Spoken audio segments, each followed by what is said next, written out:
사울은 다윗을 향해서 2번 창을 던집니다. 그런데 이때요, 다윗의 마음이 어떠했을 거라고 생각하세요?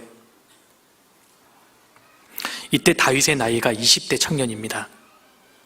어린 나이예요.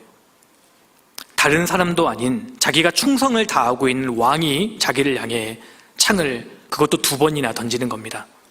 다윗은 수많은 전투에서 대적들이 던진 창은 두렵지 않았습니다. 그런데 자기가 섬기는, 자기가 정말 충성을 다하고 있는 왕이 창을 던졌을 때 다윗은 정말 괴로웠을 거예요. 그 창은 다윗의 몸은 비껴갔지만 다윗의 마음에 깊이 박혔을 겁니다. 이때 다윗이 느꼈을 트라우마 상상이 됩니까? 자기에게 창을 던지는 왕 사울의 모습을 보면서 다윗의 마음이 어떠했겠어요? 본의 아니게 자기가 왕의 타깃이 되어버린 겁니다. 왕의 창이 자기를 향해 날아오고 있잖아요. 그런데 다윗에게는 지극한 하나님의 보호하심이 있었다는 겁니다. 여호와께서 사울을 떠나 다윗과 함께 계심으로 사울이 그를 두려워한지라. 아이러니한 말씀 아니에요? 창을 던진 사람은 사울인데 누가 두려워하고 있다고요? 사울이 두려워하고 있어요. 왜냐하면 하나님께서 다윗과 함께 하셨기 때문입니다. 하나님께서 다윗과 함께 하셨기 때문에 사울은 하나님을 대적하고 있는 느낌을 받았다는 겁니다. 그래서 지금 두려워하고 있잖아요. 그래서 전략을 바꿔버립니다. 13절, 그러므로 사울이 그로 자기를 떠나게 하고 천부장을 삼음에 그가 백성 앞에 출입하며, 사울이 이제 다시 인사 조치를 단행하게 되는데, 다윗이 군대 장관이었잖아요. 그런데 사울이 다윗으로 하여금 자기를 떠나게 하고 이제 군대 장관에서 자천시킨 겁니다. 천부장을 삼았다. 이 당시에 천부장은 가장 치열한 전쟁터 최전방의 사령관입니다. 전쟁이 터졌다고 하면 가장 죽기 쉬운 자리예요. 그곳으로 다윗을 보낸 겁니다. 자기 손으로 직접 죽일 수 없으니까 이제 다른 대적들의 손에서 다윗을 죽이겠다는 그런 음모가 들어있었다는 겁니다. 그런데 상황은 전혀 다른 방향으로 흘러가죠. 13절 마지막 부분에 그가 백성 앞에 출입하며, 다윗이 백성 앞에 출입했다는 것은 군대를 지휘하고 출전했다는 뜻입니다. 천부장으로서 직접 백성들을 통솔하고 군대 이제 이 전투에 참전하게 되는데, 14절, 그 모든 일을 지혜롭게 행하니라. 여호와께서 그와 함께 계시니라. 사울이 다윗의 크게 지혜롭게 행함을 보고 그를 두려워하였으나 다윗이 그 모든 일을 지혜롭게 행하니라. 가는 곳마다 승리한 겁니다. 그리고 다윗이 천부장으로서 많은 사람들을 만나고 상대했을 것 아니겠어요? 다윗을 만난 모든 백성들이 다윗을 존경하게 됩니다. 16절 같이 읽겠습니다. 온 이스라엘과 유다는 다윗을 사랑하였으니 그가 자기들 앞에 출입함을 인함이었더라. 이게 무슨 뜻이냐면요, 만약에 다윗이 그냥 왕궁에만 있었다면 백성들이 잘 다윗을 몰랐을 거예요. 골리앗을 쓰러뜨린 용맹한 장수가 왕궁에 있다더라, 이 정도로만 알았을 텐데, 천부장으로서 직접 이스라엘 백성들을 출입하고 이스라엘 백성들과 함께 전쟁터에 참전해 본 결과 온 이스라엘과 유다는 다윗을 사랑하였으니, 사람들이 다윗의 인품과 실력을 가까이에서 직접 확인할 수 있었다는 겁니다. 그래서 다윗을 직접 상대해 보니까, 다윗의 지휘를 직접 받아보니까 다윗이 믿음도 대단하고 인품도 뛰어나고 결정적인 것은 진짜 하나님이 함께 하시는 사람이었다는 겁니다. 그래서 온 이스라엘이 다윗을 사랑하게 됩니다. 결과적으로 다윗을 공경에 빠뜨리고자 했던 이 사울의 전략이 오히려 다윗을 높여주는 결과를 가져오게 됩니다. 이 본문에 참 부러운 표현들이 자꾸 반복이 되죠. 여호와께서 그와 함께 계시니라. 성경에서 최고의 칭찬입니다. 하나님께서 그와 함께 하셨다. 요셉도 보면 하나님이 요셉과 함께 하셨다는 표현이 반복되죠.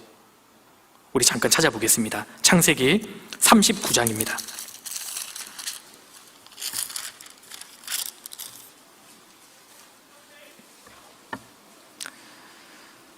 창세기 39장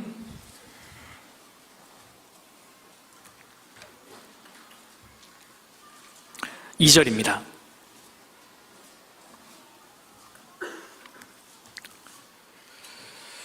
지금 요셉이 노예로 애굽에 팔려간 장면이지 않습니까? 그런데 최고의 칭찬이 나와요. 2절, 여호와께서 요셉과 함께 하심으로 그가 형통한 자가 되어 그 주인 애굽 사람의 집에 있으니 하나님께서 요셉과 함께 하셨다. 21절도 넘겨보겠습니다. 21절, 여호와께서 요셉과 함께 하시고 그에게 인자를 더하사 전옥에게 은혜를 받게 하시매. 이 요셉이 억울하게 감옥에 갇혀 있을 때 하나님께서 그와 함께 하셨다. 이런 표현이 반복됩니다. 23절, 전옥은 그의 손에 맡긴 것을 무엇이든지 돌아보지 아니하였으니 이는 여호와께서 요셉과 함께 하심이라. 여호와께서 그의 범사에 형통케 하셨더라. 하나님이 그와 함께 하셨다. 하나님이 그 사람과 함께 하셨다. 이것보다 더한 칭찬은 없습니다. 하나님께서 함께 하시는 사람은 사울처럼, 보디발의 아내처럼 교활하고 악한 함정이 있어도 그걸 반드시 빠져나옵니다. 그뿐만이 아니라 오히려 그러한 함정을 통해서 하나님은 그 인생을 높여주시고 더 빛나게 만들어주시죠. 사울 같은 사람들이 그 결과 오히려 그 사람을 두려워하게 된다는 겁니다. 오늘 이 사무엘상 18장 이 본문을 보면 다윗을 죽이려고 하는 사울의 음모가 얼마나 교활하고 끈질긴지를 볼 수 있는데, 동시에 다윗을 지키시는 하나님의 손길이 더 끈질기고 더 강하다는 것을 우리가 볼 수 있습니다. 마찬가지로 우리를 넘어뜨리려고 하는, 우리를 해하려고 하는 마귀의 간궤가 정말 교활하고 끈질기지만 우리를 지키시는 하나님의 손길이 훨씬 크다는 것을 우리가 볼 수 있습니다. 우리가 이것을 믿어야 합니다. 우리 주변에 얼마든지 사울과 같은 사람들이 있을 수 있습니다. 교활하고 이중적이고 포악한 사람들이 있을 수 있습니다. 우리를 넘어뜨리려고 하는 대적의 간궤가 정말 교활하고 끈질기다 할지라도 우리를 지키시는 하나님의 손이 훨씬 더 크고 강하셔요. 우리가 이것을 믿어야만 합니다. 이것은 다윗의 고백이었고 동시에 우리의 고백입니다. 환난은 많았지만 주님께서 그때마다 우리를 지켜주셨다. 이것이 다윗의 고백입니다. 지금도 마찬가지예요. 주님이 24시간 우리를 지켜주십니다. 그런데 사무엘상 18장에서 우리가 정말 도전을 받을 수 있는 감동적인 모습이 있습니다. 자신을 향해 창을 2번이나 던진 사울을 향해서 다윗이 어떻게 반응했는가, 어떻게 처신했는가 하는 겁니다. 그 사울 앞에 다윗이 얼마나 지혜롭게 처신했는지 우리가 배울 수 있고, 정글 같은 세상을 사는 우리에게 시사하는 바가 굉장히 큽니다. 이거 한번 생각해 보세요. 사울이 자기를 향해 2번이나 창을 던졌지 않습니까?